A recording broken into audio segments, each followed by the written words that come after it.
En 2013 nos visitaron destacados científicos de distintas disciplinas. Estos son algunos momentos de la charla con Paenza. Ingeniero Miguel Galucho, ¿cuál es el balance energético? ¿Cómo está la Argentina en este momento en función? Porque se ha producido un crecimiento económico, con lo cual hay trabaja más, las fábricas trabajan, se abren, hay más empleo, entonces se utiliza más energía. ¿Cómo estamos? Bueno, estamos como un déficit energético de importación, como te decía antes, de gas y también de algunos líquidos, que es importante y que de alguna manera tenemos que revertir. La fórmula para revertir viene para mí por 3 o 4 cosas importantes. La primera es producir más, y eso es lo que YPF hoy está abocado. Está abocado a producir más petróleo y más gas. Estamos hablando de lo convencional aún. Estamos hablando de la producción completa. ¿Sí? Por supuesto, cuando miramos 10 años vistas, nos damos cuenta que para producir más no podemos dejar de no producir el no convencional y no podemos dejar de no empezar ahora. Triplicar el nivel de actividad. Cada equipo de perforación, cuando digo triplicar, quiere decir que pasamos de 20 equipos de perforación a 60. Bien. Cada equipo de perforación tiene 150 personas trabajando y alrededor de 1.500 indirectas que trabajan para ello. Hay que encontrar la gente, hay que entrenarla, hay que equipar el equipo, hay que ponerlo a trabajar.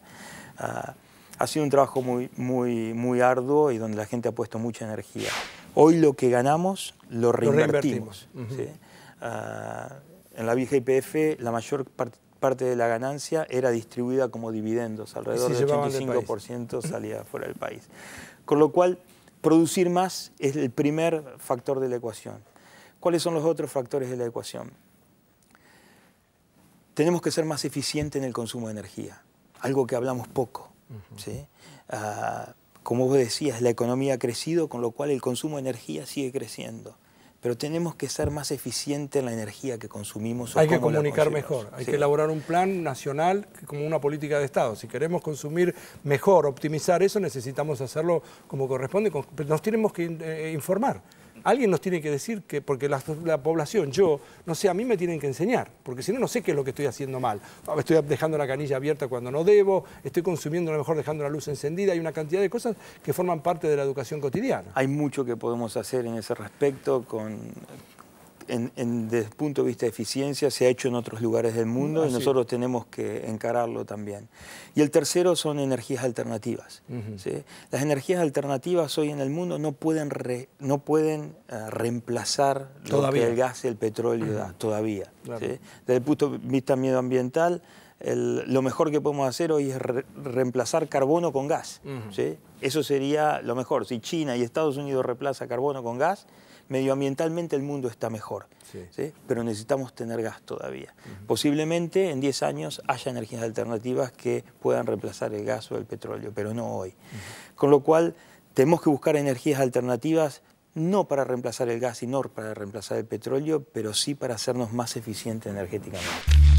Alejandro Tato Vila es doctor en química, director del Instituto de Biología Molecular y Celular de Rosario. Trabaja en la primera plataforma científico-tecnológica para biología estructural y es investigador principal del CONICET. Tato, contá un poquitito, ganaron 8 millones de pesos, yo te doy el pie y te invito a que lo digas todo vos. Sí, nosotros ganamos un concurso del Ministerio que es para armar una plataforma de biología estructural y metabolómica. Eso vas a tener que explicar porque así, salvo la palabra biología, es la única parte que entiendo. Esto está dentro de un paquete del Ministerio que es llamar una serie de plataformas tecnológicas que estén disponibles para tener tecnología de la mejor generación en el país, acoplado a recursos humanos. Bien. Eso es importante porque en ciencia, como en cualquier cosa, no podés gastar dinero en instrumentos carísimos si después no tenés gente que lo pueda operar. Y sin tener la pregunta que uno quiere responder, porque si no, es ocioso. Bien. Una de estas plataformas, hay algunas que son de genómica, bioinformática, que son palabras un poco más comunes para la gente.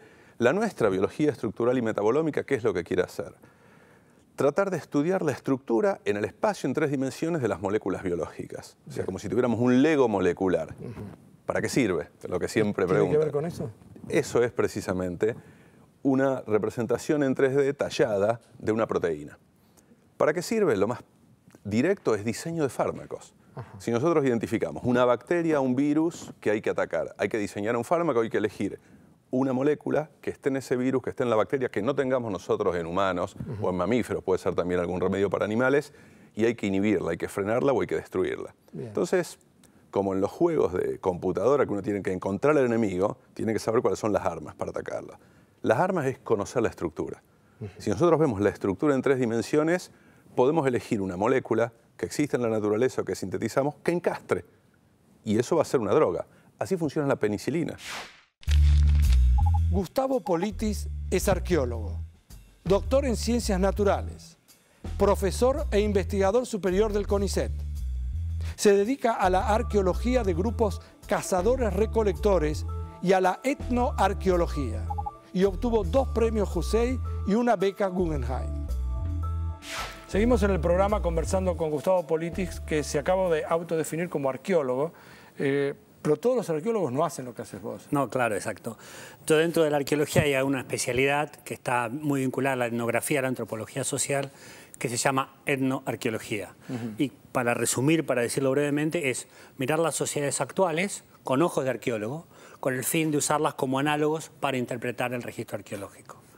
Esto implica, como vos me decías, ¿cómo sabés que los cazadores-recolectores del pasado tenían tales o cuales líderes? Sí, ¿cómo sabés? La única forma es mirando los cazadores-recolectores contemporáneos y usarlos como modelos analógicos. ¿Y cómo sabés que no se produjeron modificaciones a lo largo del tiempo? No, porque estamos hablando de muchos miles de años. No, seguramente se produjeron modificaciones. No podemos hacer una correlación 1 a 1, pero si nosotros vemos, por ejemplo, que algunos aspectos son similares, por ejemplo, la economía, por ejemplo, el asentamiento, por ejemplo, el nomadismo, asumimos que otros patrones, que otras formas de vida también son iguales, ¿no? Ahora, y por ejemplo, y además no encontramos, nosotros sabemos que cuando empieza a haber jerarquías sociales, empieza a haber toda una parafernalia de poder, empieza a haber objetos que tienen los jefes, los poderosos. Qué ¿no? curioso. En estas, sí, esto es, o sea, ¿no? Esta cosa no la encontramos ni en los cazadores-recolectores contemporáneos, ni tampoco la encontramos en los cazadores-recolectores del pasado, ni en sus objetos domésticos, ni en sus tumbas. ¿Cuáles son las preguntas que se abrieron después de estos viajes? ¿En qué estás pensando? ¿Qué es lo que tendrías ganas de hacer ahora? ¿O vas a seguir repitiendo viajes de este tipo? No, bueno, a mí me gustaría seguir trabajando, seguir investigando con estos grupos, lo que pasa es que cada vez es más difícil. Primero porque, afortunadamente, por otro lado, hay una legislación y hay ya una ética dentro de la práctica antropológica, que es que todos estos grupos que no están contactados no deben ser contactados. Tienen que ser protegidos y mantenidos con la independencia que tienen ahora. O sea que, bueno, pero vos ya lo hiciste. Sí, yo ya lo hice, pero a mí me gustaría, como vos te imaginás, es muy variada la vida. A mí me gustaría saber mucho más de toda esta gente y poder estar mucho más tiempo con ellos, más tiempo con los Nukakos, más tiempo con los Joti.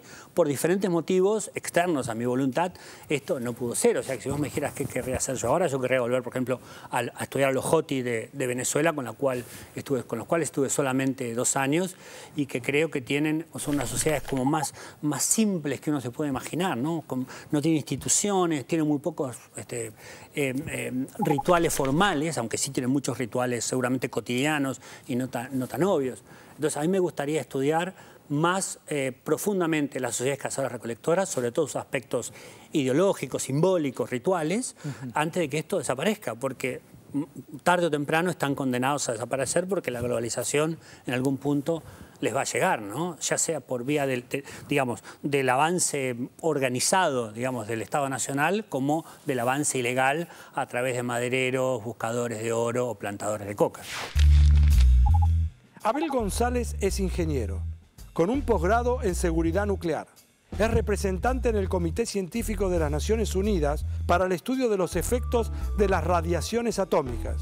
Es miembro de la Comisión de Seguridad del Organismo Internacional de Energía Atómica y en el año 2005 compartió el Premio Nobel otorgado a ese organismo. Publicó más de 200 trabajos científicos y técnicos sobre protección en radioactividad. Quiero llevarlo a lo que sucedió en Japón hace 2 años más o menos en Fukushima. ¿Cómo afectó eso respecto de la... Está afectando. Está afectando. Todavía, sí. Bueno, yo he ido muchas veces a Fukushima y no a Tokio, sino a los pueblitos, no a hablar con la gente. Yo había estado en Chernóbil, fui el jefe del proyecto de Chernóbil, así que... ¿Chernóbil en qué año fue, doctor? 1986. Bueno, Fukushima, lo que ocurrió fue algo de esas cosas que uno piensa que nunca van a pasar. Primero hubo un terremoto, pero realmente catastrófico, ¿no es cierto? 9, una cosa brutal que destruyó casas. Y a la central nuclear no le hizo nada. ¿No le hizo nada porque estaba bien protegida o no le hizo nada por casualidad? Pues estaba bien diseñada. Para el contrarremoto estaba bien diseñada. Y la central se paró. Ahora, una central parada necesita energía eléctrica para sacar el calor que queda después de haber funcionado, que se llama calor de decaimiento. Entonces la central tiene una previsión para esto, que son unos diésels. Me imagino generadores. Generadores, exactamente. Unos diésel generadores que arrancaron y estaba todo fenómeno, todo andaba bien. Y a las horas llega el famoso tsunami que producen los terremotos. Pues este fue un terremoto que ocurrió en el fondo del mar. Es como si usted hiciera así una bañadera, ¿no es cierto? Claro, en el fondo del mar y se viene una ola impresionante. Entonces la central nuclear se quedó sin ninguna refrigeración. Y eso es una cosa muy compleja, porque usted tiene calor que se comienza a generar. Y bueno, finalmente hubo una salida de material radioactivo muy grande, para que tenga idea de algunos elementos, fue mayor que en Chernóbil, bastante mayor. Con un poco de suerte, porque el viento sopló generalmente hacia el mar, pero no siempre, y cayó este material radioactivo en unas áreas ahí de la prefectura de Fukushima, sobre todo en un pueblo que se llama Itate. Y bueno, ahí comienza a juntarse para generar el problema, un problema cultural. Es decir, el japonés, como usted sabe, tiene una cultura muy rígida, que yo admiro, es decir, una cultura que les impide la improvisación. Por eso creo que es un pueblo tan exitoso.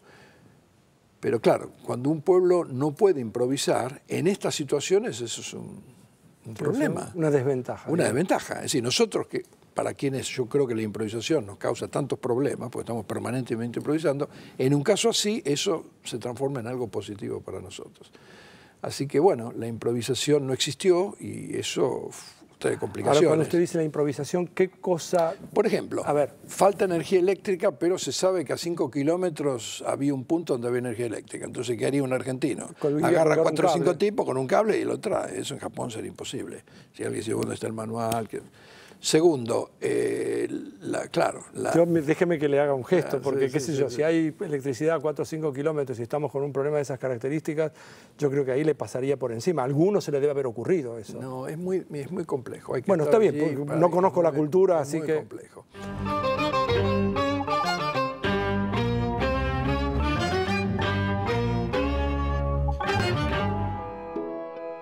Porque cuando te decían es cosa de ellos, vos igual te metiste.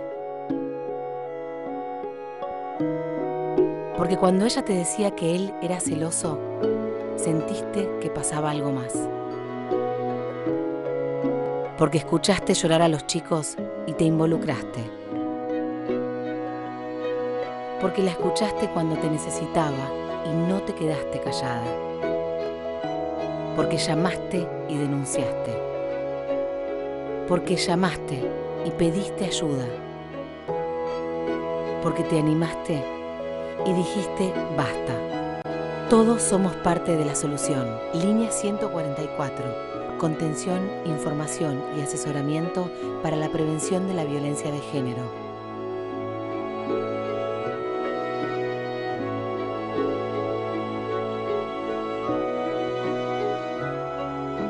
Presidencia de la Nación.